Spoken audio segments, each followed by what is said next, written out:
하나님의 말씀은 느헤미야 1장 1절입니다. 느헤미야 1장 1절. 바른 성경으로 구약성경 590쪽, 바른 성경으로 구약성경 590쪽, 느헤미야 1장 1절입니다.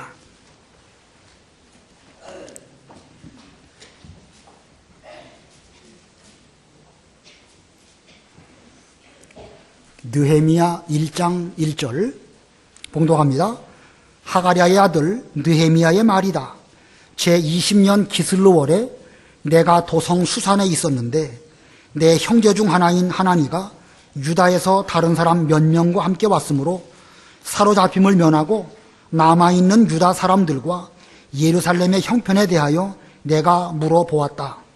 그들이 내게 대답하기를 거기서 사로잡힘을 면하고 그 도의 남은 자들이 큰 환난과 능욕을 받았으며 예루살렘 성벽은 무너졌고 그 성문들도 다 불에 탔습니다 라고 하였다.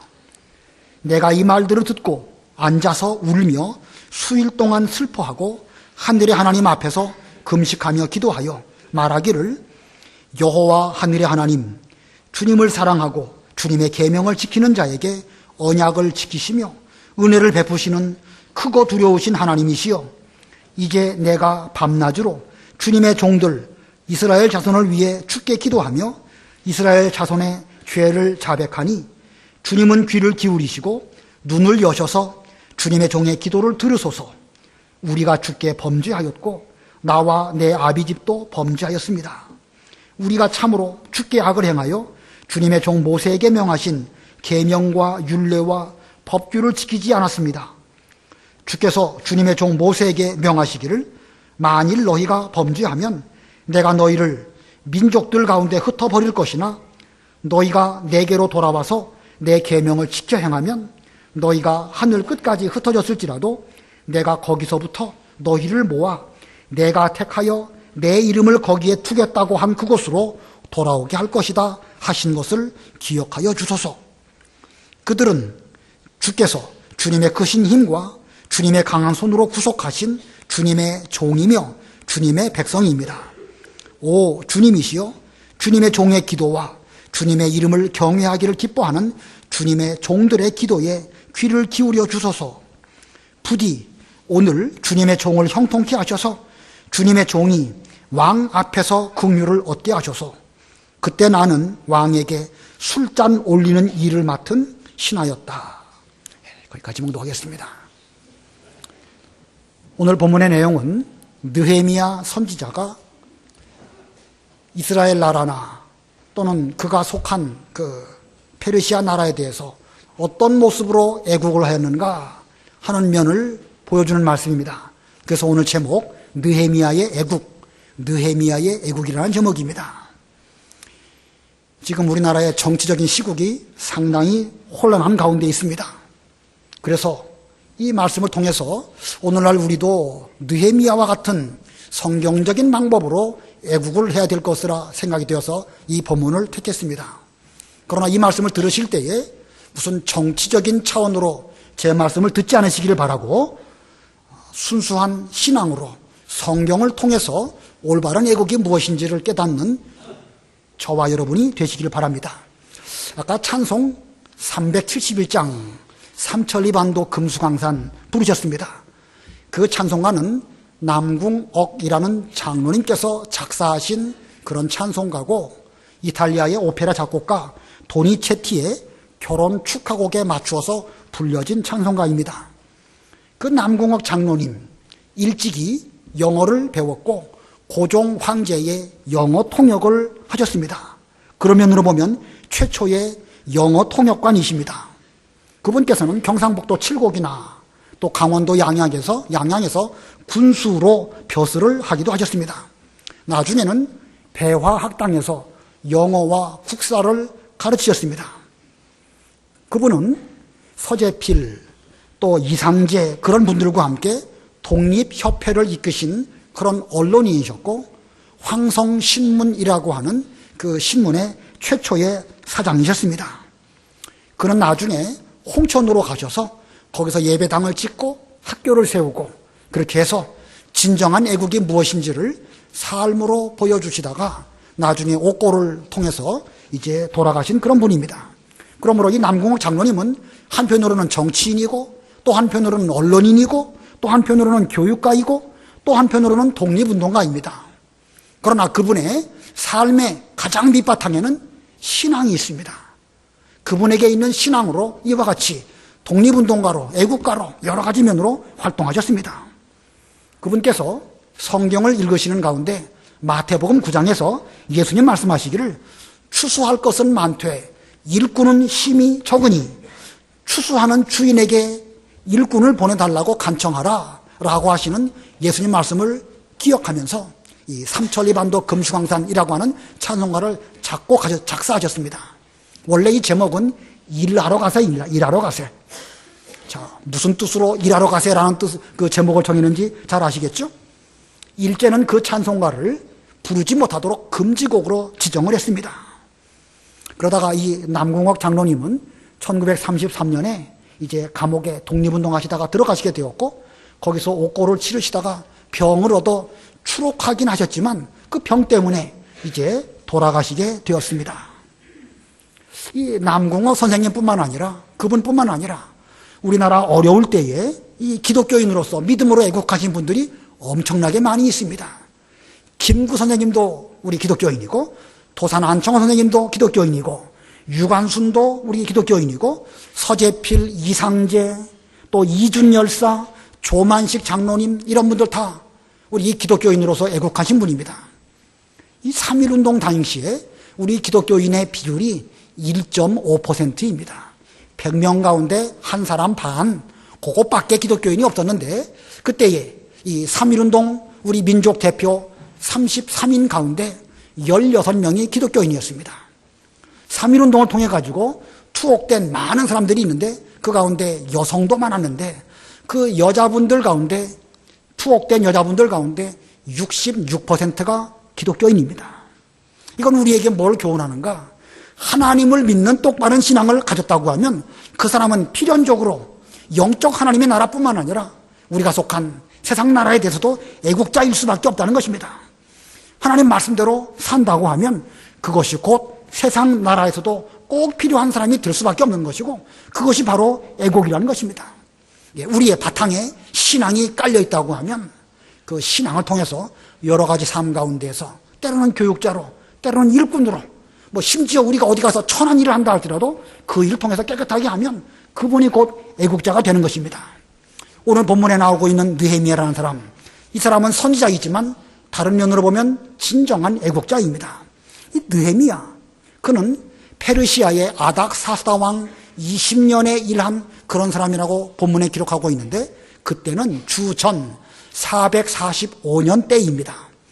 주전 445년 유다 나라가 멸망한 때로부터 140년이 지나가게 되었고 바벨론 포로 이후에 70년 만에 이제 이스라엘 백성들이 돌아가게 되었죠.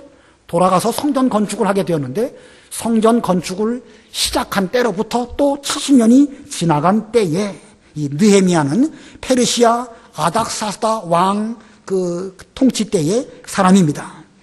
그는 한편으로는 페르시아의 관원이었고 또 한편으로는 유다 백성이었습니다.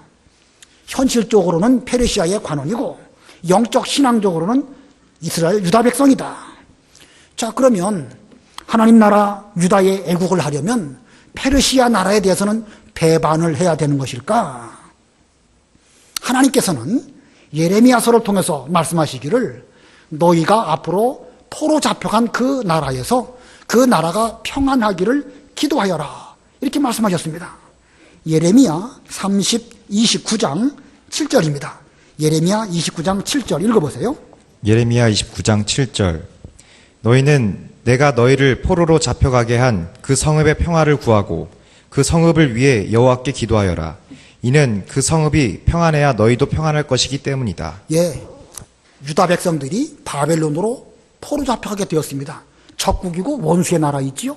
그러나 하나님의 명령은 너희들이 포로 잡혀간 그 나라가 평안케 되도록 여호와께 기도하여라.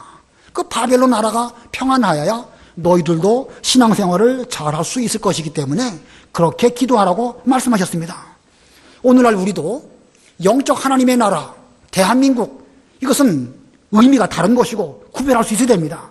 그러나 우리의 현실 세계 속에서 대한민국에 대하여 평안을 구하는 것이, 이것이 또한 올바른 성도의 참 모습인 것입니다.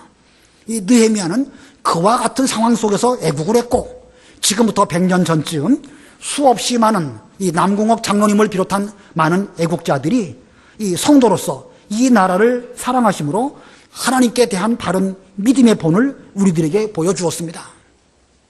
그리고 오늘날 우리 대한민국이 처한 시국은 오늘날의 애국자를 요구하고 있는 이런 시대에 우리가 살고 있습니다. 이 본문을 통해서 우리 모두는 이 시대가 요구하는 애국자가 되도록 노력을 하셔야 할 것입니다. 자, 그러면 이 느헤미야는 어떻게 애국을 했을까? 그 중에 첫 번째는요, 세상에 취하지 않았습니다. 느헤미야가 어떻게 애국을 했는가? 그는 세상에 취하지 아니하였습니다. 1장 맨 끝 11장 마지막에 그때 나는 느헤미야는 왕에게 술잔 올리는 일을 맡은 신하였다. 왕의 신하로 술 맡은 관원이었습니다. 그리고 1절 읽어보세요. 1절 하가랴의 아들 느헤미야의 말이다. 제20년 기슬르월에 내가 도성 수산에 있었는데. 예, 여기 기슬르월, 태양력으로 말하면 요즘에 해당됩니다. 11월 달에 해당되는 것이 바로 기슬르월입니다. 그는 도성 수산에 있었는데, 이 성경에는 느헤미야에 대해서 하가랴의 아들이다 라고만 간단하게 소개하고 있습니다. 이렇게 간단하게 소개한 것으로 볼 때에 그는 일반 유대 백성, 평범한 한 사람이었을 것이다 라고 여겨집니다. 그는 페르시아 왕 아닥사스다의 술 맡은 신하가 된 것을 보면 그는 분명 환관, 곧 내시였을 것입니다. 옛날에 내시는 성불구자지요. 모세의 오경에 보면 이 성불구자는 하나님의 총회에 들어올 수 없다, 이렇게 규정하고 있습니다. 유대인의 관점으로 보면, 그런 면에서 볼 때에 이 느헤미야는 별로 달갑지 못한 그런 사람일 수도 있습니다. 자, 그는 왕을 가장 가까운 측근에서 모시는 그런 사람이었습니다. 오늘날로 말하면 청와대 비서실의 한 직원이었던 것입니다. 그는 왕의 술을 관리했고 늘 왕의 잔치에 참여하게 되었고, 술을 맡은 사람이기 때문에 술로 관계된 여러 가지 이권에도 얼마든지 개입할 수 있는 그런 막강한 영향력을 갖고 있는 사람입니다. 누구보다도 왕의 향락에 취하기 쉬운 직분이고, 술뿐만 아니라 돈에도 취하고 권력에도 취하고 부에도 취하고 바벨론의 여러 가지 세상 일에 취할 수 있는 이런 그런 상황 가운데 있었습니다. 그러나 그는 술에도 돈에도 권력에도 그 어떤 것에도 취하지 아니하고 깨어있는 성도로 신앙생활을 했습니다. 이제 뒤에도 계속 그런 말씀이 나오지만 그는 예루살렘의 형편에 대해서 관심을 기울였고 하나님의 백성을 위해서 기도하는 사람이었습니다. 하나님의 은혜가 그에게 허락이 되어져서 예루살렘으로 돌아가서 무너진 예루살렘 성벽을 다시 중건할 수 있는 기회가 주어졌을 때에 그는 자기 모든 것을 다 내려놓고 예루살렘으로 올라가서 성벽 재건하는 그런 일에 헌신한 이런 사람입니다. 그가 만약에 페르시아의 향락에 빠져가지고 있었다고 하면 이와 같은 하나님의 일을 할 수 없는 것입니다. 오늘날 우리들도 바빌론과 같은 이 세상 문화에 우리는 어쩔 수 없이 살아가고 있습니다. 그러나 우리가 세상에 취하지 않고 정신 똑바로 차리는 요 한 가지만 바로 한다고 하면 그게 바로 애국입니다. 우리가 어떤 방법으로 애국을 할까? 여러 가지 애국의 방법이 있겠지만 가장 근본적으로 우리가 세상에 취하지 않는 것, 그거 한 가지만 똑바로 한다고 하면 그 사람은 애국이고, 그거는 못하면서 다른 거 많이 한다, 그건 애국자가 될 수 없고 오히려 매국이 될 수가 있는 것입니다. 현재 우리나라의 위태로운 여러 가지 시국, 이것도 결국은 일부 부류의 사람들이 세상에 취했기 때문에 돈에 취하고 술에 취하고 권력에 취하고 이런 여러 가지 일 때문에 이와 같은 사단이 일어나게 된 것입니다. 오늘날 우리 중에 어느 한 분이 그 자리에 있었다고 하면 우리는 괜찮았을까? 우리는 괜찮았을까? 한번 스스로 자문자답을 해보시기 바랍니다. 세상에 취하지 않는 거, 이거 참으로 중요한 것이고 그 자체가 애국입니다. 학생이라고 하면 부지런히 공부하는 것이 애국이고, 우리 직장 다니는 사람이라고 하면 열심히 일하고 또 주부는 자기 집에서 여러 가지 생활, 살림 잘하는 거, 이게 바로 애국입니다. 그거 쉽게 보여도요, 쉽지가 않습니다. 세상에 취하지 않고 자기에게 주어진 본분에 충실하는 거 결코 쉬운 것이 아닙니다. 이 본분에 충실하지 않기 때문에 자기의 직분이나 여러 가지 일들을 이용해서 심지어 나라가 이렇게 어지러워지기까지 만들어진 것은 세상에 취한 이 일부의 사람들, 어쩌면 세상에 취한 우리 대한민국 모든 백성들 때문에 이런 일이 일어난 것으로 보여집니다. 세상에 취하지 않는 거 아주 중요한 것입니다. 느헤미야가 애국하게 된 두 번째 이유는요, 나라와 백성을 염려한 것입니다. 예, 나라와 백성을 염려함. 본문 2절, 3절 읽어보세요. 2절. 내 형제 중 하나인 하나니가 유다에서 다른 사람 몇 명과 함께 왔으므로 사로잡힘을 면하고 남아있는 유다 사람들과 예루살렘의 형편에 대하여 내가 물어보았다. 그들이 내게 대답하기를 거기서 사로잡힘을 면하고 그 도에 남은 자들이 큰 환난과 능욕을 받았으며 예루살렘 성벽은 무너졌고 그 성문들도 다 불에 탔습니다 라고 하였다. 예, 느헤미야가 수산성에 머물고 있을 때에 하나니라고 하는 그의 동생, 여기 형제라고 했는데 친동생으로 여겨집니다. 하나니가 왔습니다. 자, 하나니를 만난 느헤미야는 대뜸 이거부터 물어보는 것입니다. 그 사로잡힘을 면하고 유다에 남아있는 사람들, 그리고 예루살렘 성의 형편이 어떠한가? 라고 물어보았습니다. 자, 이걸 물어보는 것을 보면 그는 지금 그 수산성에 머무는 왕의 술 맡은 관원이지만 그것보다도 더 하나님의 일이 궁금하게 되었고 그 백성들의 형편이 어떠한지 관심을 가지고 염려했습니다. 그랬더니 그 하나니가 대답하기를 유다의 사로잡힘을 면하고 남아있는 사람들이 환난과 능욕을 받았고 예루살렘 성벽은 무너졌고 그 성문들도 다 불에 탔습니다.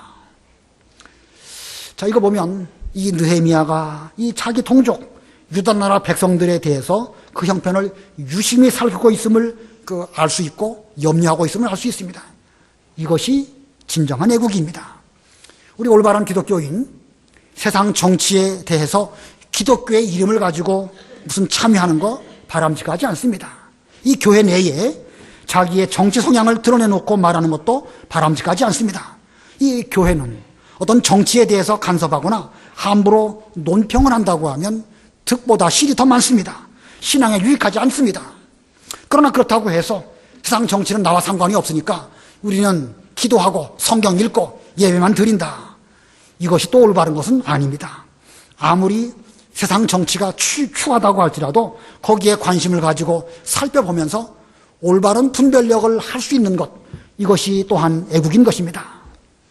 자, 예루살렘 성전은 어떠한지, 그 성벽은 또 어떠하고 유다 땅의 남은 자들은 지금 어떤 삶 가운데 있는가, 또 그 예루살렘 성전을 새로 지을 때에 이 강 건너편 사마리아 사람들이 상당히 많이 방해를 했는데 그들의 방해는 지금 어떠한지, 이런 면에 대해서 느헤미야는 계속 관심을 가지고 하나니를 만났을 때에 그쪽 형편이 어떤가 하고 물었던 것입니다. 자, 이렇게 분별력을 가지고 나라와 백성을 염려할 때에 이 느헤미야에게 이 애국할 수 있는 길을 찾아볼 수 있도록 이렇게 하나님이 인도해 주셨습니다. 이 느헤미야 당시의 애국자들 성경에는 많이 있습니다. 느헤미야를 비롯해서 스룹바벨 총독, 대제사장 여호수아, 학사겸 제사장 에스라, 또 학계, 스가랴, 다니엘, 이런 사람들이 다 그 당대의 사람들이고 나라가 망하고 바벨론 포로 되었을 때에 바벨론에 취하지 아니하면서 이스라엘 나라, 하나님의 나라를 염려한 이런 사람들입니다. 지금 살아가고 있는 우리 이 시대에도 이 시대를 분별하고 나라와 백성을 염려하는 그런 애국자를 요구하고 있습니다. 분별력을 가져야 됩니다. 분별력은 없으면서 관심만 갖는다? 그건 합당하지 않습니다. 그건 우매할 수밖에 없습니다. 우리는 분별력을 가지고 이 시대를 바로 바라보고 관심을 갖는 그런 애국자들이 되어야 됩니다. 그 다음에 세 번째로 그는 어떻게 또 애국을 하였는가? 나라를 위해서 기도했습니다. 예, 나라를 위하여 기도함. 본문 4절을 보면 내가 이 말들을 듣고 앉아서 울며 수일 동안 슬퍼하고 하늘의 하나님 앞에서 금식하며 기도하였다. 자기 동생 하나님의 말을 듣고 그는 하나님 앞에서 기도하면서 수일 동안 슬퍼하고 금식하며 기도했다. 이때가 기슬르월이고 이제 2장 1절에 가면 그때는 또 그 니산월이라고 하였는데 기슬르월에서부터 니산월까지는 한 2, 3개월 걸립니다. 제법 오랜 기간 동안 이 느헤미야는 하나님께 기도를 했는데 그는 어떻게 기도했을까? 그가 기도한 그 방법 두 가지 소지로 말할 수 있는데 첫 번째는요, 회개하며 기도했습니다. 회개하며 기도했다. 5절로 7절 읽어보세요. 5절로 7절. 5절 말하기를 여호와 하늘의 하나님 주님을 사랑하고 주님의 계명을 지키는 자에게 언약을 지키시며 은혜를 베푸시는 크고 두려우신 하나님이시여 이제 내가 밤낮으로 주님의 종들 이스라엘 자손을 위해 주께 기도하며 이스라엘 자손의 죄를 자백하니 주님은 귀를 기울이시고 눈을 여셔서 주님의 종의 기도를 들으소서. 우리가 주께 범죄하였고 나와 내 아비의 집도 범죄하였습니다. 우리가 참으로 주께 악을 행하여 주님의 종 모세에게 명하신 계명과 율례와 법규를 지키지 않았습니다. 예, 이 유다 나라가 바벨론으로 포로잡힌 그 직접적인 원인은 유다의 마지막 왕 시드기야 왕의 죄악 때문에 그렇습니다. 예, 악한 왕입니다. 그는 그 죄 때문에 유다가 망하고 말았습니다. 그러나 그 시드기야 왕 때문에 나라가 망했다라는 것은 외부적인 하나의 결과입니다. 그 내면을 보면 결국 하나님께 대해서 신앙적으로 범죄했기 때문에 그와 같은 일이 일어나고 말았습니다. 예, 겉으로 볼 때는 정치 문제이지만 그 이면을 보면 신앙적으로 유다가 하나님을 제대로 섬기지 못했기 때문에 결국 왕은 왕대로 백성들은 백성들대로 그와 같은 어려움을 겪게 된 것입니다. 이 신앙이 잘못되었기 때문에 정치가 잘못된 것입니다. 때로는 우리는 푸념을 하기를 이 정치인들이 정치를 잘못하기 때문에 우리나라 경제나 우리의 신앙생활에도 여러 가지 어려움을 겪는다. 지금 현재 눈으로 나타나는 현상으로 볼 때는 맞는 말입니다. 그러나 좀 더 그 내면을 보면 우리의 신앙이 잘못되었기 때문에 결국 저와 같은 일들이 나타나게 된 것이라고 성경은 말씀하고 있습니다. 그러니까 우리는 이 선, 후를 구별해야 됩니다. 지금 나타난 현상만 보고 말할 것이 아니라 우리가 정말 하나님 앞에서 신앙적으로 올바른 길을 걸어갔는가, 그 결과 때문에 시드기야 왕은 범죄하게 되었고 유다는 멸망하고 바벨론 포로가 되고 말았던 것입니다. 성경은 역대하 마지막에 그 유다가 멸망한 이유 그 죄를 말씀하고 있습니다. 역대하 36장 11절부터 읽어보세요. 역대하 36장 11절. 시드기야가 21살의 왕이 되어 예루살렘에서 11년 동안 다스리며 예, 시드기야 왕 된 지 11년 동안 통치했는데 그때 유다가 왕했습니다. 근데 그가 어떤 그 시대에 어떤 죄 때문에 유다가 망했는가? 이게 한 절 한 절마다 그 의미가 다 있습니다. 12절 읽어보세요. 여호와 그의 하나님께서 보시기에 악을 행하였으며 여호와의 입에서 나오는 말씀을 전하는 선지자 예레미야 앞에서 겸손하지 아니하였고. 예, 그들의 첫 번째 죄는요, 말씀을 전하는 선지자 예레미야 앞에서 겸손하지 않았습니다. 하나님 말씀을 예레미야를 통하여 부지런히 전해 주셨는데 백성들은 선지자 예레미야의 말을 듣지도 않았고 그 말씀 앞에 겸손하지 않았습니다. 이것이 첫 번째 죄입니다. 두 번째 죄 13절 읽어보세요. 13절. 느부갓네살 왕이 그에게 하나님을 가리켜 충성을 맹세하도록 하였으나 그가 배반하였으며 그가 목을 곧게 하고 마음을 완고하게 하여 여호와 이스라엘의 하나님께 돌아오지 않았다. 예, 여호와 이스라엘 하나님께 돌아오지 않았다. 예, 그들의 마음이 아주 폐역해져가지고 완고해져가지고 여호와 하나님께로 돌아오지 않았다. 이게 두 번째 죄입니다. 세 번째 죄 14절 읽어보세요. 14절 제사장과 백성의 지도자들이 다 이방인들의 모든 혐오스러운 일을 본받아 매우 큰 죄를 짓고 여호와께서 예루살렘에서 거룩하게 하신 그분의 전을 더럽혔다. 예, 우상을 섬겨서 성전을 더럽혔습니다. 이사야 때부터 성전 방마당만 밟지 말아라. 무수한 재물은 나를 피곤하게 할 뿐이다. 그렇게 말씀하셨는데 그들은 우상을 섬기면서 성전을 더럽히면서 하나님 섬기는 일은 형식적으로 변질되어졌습니다. 이것이 그들의 세 번째 죄입니다. 네 번째 죄 15절 16절 읽어보세요. 15절. 여호와 그들 조상의 하나님께서 자신의 백성들과 그분이 계신 거처를 아끼셨으므로 자신의 사신들을 끊임없이 그 백성들에게 보내셨으나 그들이 하나님의 사신들을 비웃고 그분의 말씀을 멸시하며 그분의 선지자들을 학대하였으므로 여호와의 진노가 그 백성들에게 치솟아 돌이킬 수 없게 되었다. 예, 네 번째 죄는 하나님의 종들을 비웃고 멸시했습니다. 예, 하나님의 종들을 비웃고 멸시했다. 지금 이 역대하 36장에 나와 있는 이 죄악들, 이것은 느헤미야 이전 140년 때의 그 시대상입니다. 한 가지 더 추가한다고 하면 그 70년 만에 다시 바벨론에서 돌아가서 성전 건축을 재개하게 되었지만 그들은 돈도 없고 힘도 없다, 여러 가지 상황 때문에 어렵다라고 해서 성전 건축하는 일을 중단하고 자기들 집 짓는 일에만 부지런히 바빴습니다. 하나님 성전 건축하는 일은 돌보지 아니하고 자기들 먹고 사는 일에만 열심히 했던 그 죄, 그게 바로 그들의 죄입니다. 이 느헤미야는 자기와 그 아비집 10조의 죄를 놓고 하나님께 회개하는 기도를 하였던 것입니다. 이 회개라는 게 무엇입니까? 나 자신이 하나님 앞에서 변하는 것입니다. 나 자신이 여호와 앞에서 변하는 것, 이게 회개입니다. 세상은 느헤미야 때나 우리나라 일제 치하 때나 지금 때나 이게 세상이 변하지 않습니다. 인간 세상은 여러 가지 죄악으로 가득 차기 때문에 변하지 않습니다. 세상을 변화시킬 수 있는 유일한 방법이 무엇일까? 내가 변하는 것입니다. 근데 인간적으로 내가 변한다고 해서 이게 변해집니까? 육체의 본성, 이게 변해집니까? 변하지 않습니다. 유일한 방법은 내 자신을 하나님 앞에 세워놓고 진심으로 회개하는 것 외에는 제대로 된 변화를 기대할 수가 없습니다. 내가 변하면 세상이 변합니다. 내가 안 변하면 그 외에 여러 가지 방법을 다 쓴다 할지라도 결코 변하지 않습니다. 우리의 가장 밑바탕에 이 신앙이 있는데 신앙적으로 하나님 아버지 앞에서 회개하며 기도하지 않는다고 하면 결코 세상은 변하지 않습니다. 이 느헤미야는 자기와 자기 아비집의 죄를 놓고 하나님께 회개하면서 140년 전의 죄, 70년 전의 죄, 이런 죄들을 놓고 진심으로 회개하면서 기도했습니다. 이 성도의 애국은 이와 같이 이 회개에서부터 시작되는 것입니다. 자, 그가 또 어떻게 기도했는가? 두 번째 소지로는요, 말씀을 붙잡고 기도했습니다. 말씀을 붙잡고 기도했다. 본문 8절, 9절 읽어보세요. 8절.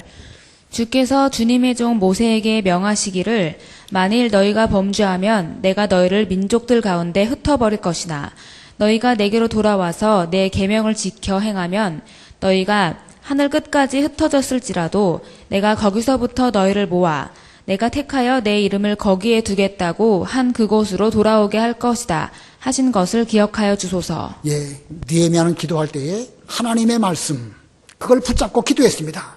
레위기나 신명기에 보면 범죄함으로 하나님의 진노를 받으면 먼 이방 땅으로 흩으실 것을 말씀하셨는데, 그러나 비록 이방 땅으로 흩어짐을 당했다 할지라도 거기에서 회개하고 하나님을 향하여 부르짖으면 하나님께서 그들의 음성을 들으시고 하나님의 이름을 주시겠다고 말씀하신 그 예루살렘 성전 있는 그곳으로 돌아오게 해주시겠다고 말씀하지 않으셨습니까?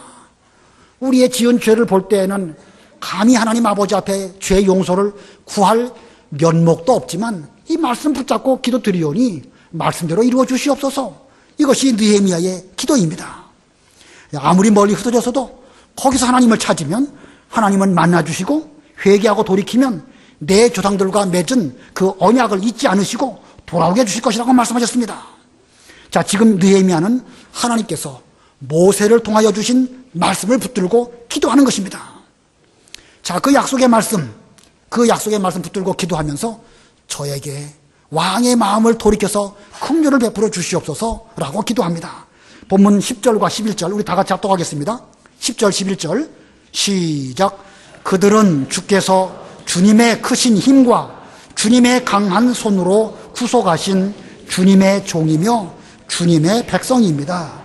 오 주님이시여, 주님의 종의 기도와 주님의 이름을 경외하기를 기뻐하는 주님의 종들의 기도에 귀를 기울여 주소서.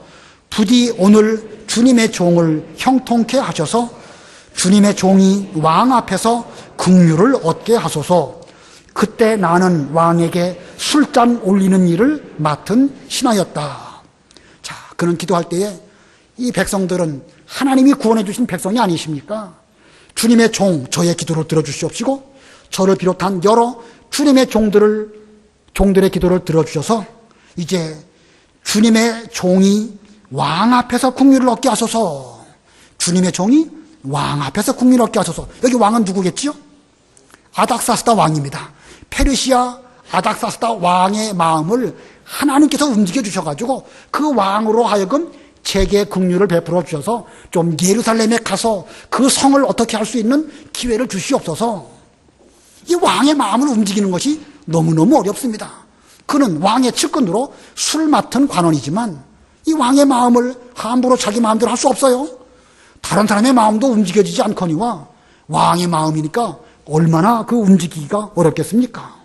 그렇기 때문에 그는 기도했던 것입니다. 결국은 요 내용이 이 느헤미야의 핵심입니다. 회개하면서 말씀을 붙잡고 기도하면서 왕의 마음을 움직여서 긍휼을 입게 해주시옵소서 이렇게 기도했습니다. 자, 세상 나라 왕의 마음 움직인다. 이거 쉽지가 않습니다. 우리나라도 지금 왕의 마음을 움직이는 거 쉽지 않습니다. 어떻게 해야 되겠습니까? 우리가 기도해야 됩니다. 어떻게 기도해야 되겠죠?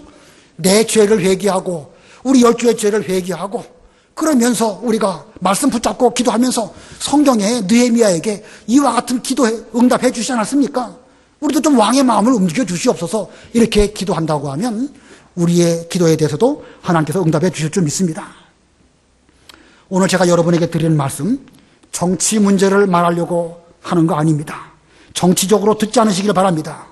나라가 시끄러운 이때에 제가 뭐라고 무슨 정치 문제를 말하겠습니까? 저 같은 사람까지도 그렇게 말한다고 하면 점점 나라는 어지러워질 것입니다. 다만 우리 기독교는 회개하면서 말씀 붙잡고 기도해야 한다는 것을 말씀을 드리는 것입니다.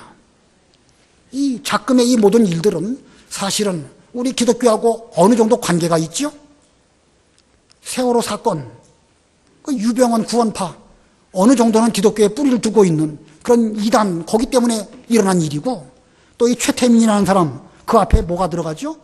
목사 최태민이라고 하는 이름이 들어가서 참 좀 부끄럽기도 하고 그렇습니다. 최태민, 그의 딸들의 자식들, 이런 모든 일들로 말미암아 지금의 일들이 일어났습니다. 이 사태가 우리 기독교와 관계가 있습니까? 없습니까? 있습니다. 한 2년 전쯤에 기도원에서 교회로 돌아오다가 차 안에서 라디오를 들었는데 그 라디오에 나온 사람이 책을 소개하면서 독일 정치를 말했습니다.